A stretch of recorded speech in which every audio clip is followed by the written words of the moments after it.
Tumour রোগে আক্রান্ত অসহায় লিয়াকত আলী বাঁচতে চায়। কক্সবাজার সদর উপজেলার দক্ষিণ কলাতলী ইউনিয়নের শুকনাছড়ি এলাকার বাসিন্দা মোহাম্মদ মুসা আলীর ছেলে লিয়াকত আলী দীর্ঘ 1 বছর 6 মাস ধরে টিউমার রোগে আক্রান্ত হয়ে মানবেতর জীবনযাপন করছে। পারিবারিক সূত্রে জানা যায়, প্রথম দিকে স্থায়ীভাবে চিকিৎসা নিলেও রোগের জটিলতা বাড়তে থাকায় উন্নত চিকিৎসার জন্য তাকে ঢাকায় নেওয়ার পরামর্শ দেন চিকিৎসকরা।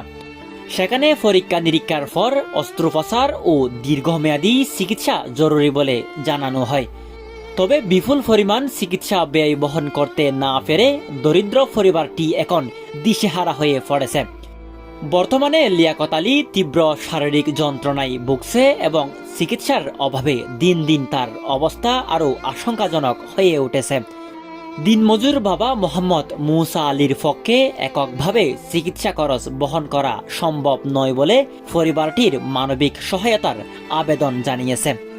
এমতাবস্থায় লিয়াকত আলীর পরিবার সমাজের বিত্তবান ব্যক্তি, মানবিক সংগঠন ও সংশ্লিষ্ট কর্তৃপক্ষের প্রতি তার চিকিৎসার জন্য আর্থিক সহায়তা প্রদানের আহ্বান জানিয়েছে। Desk report, Ukhiya Cox.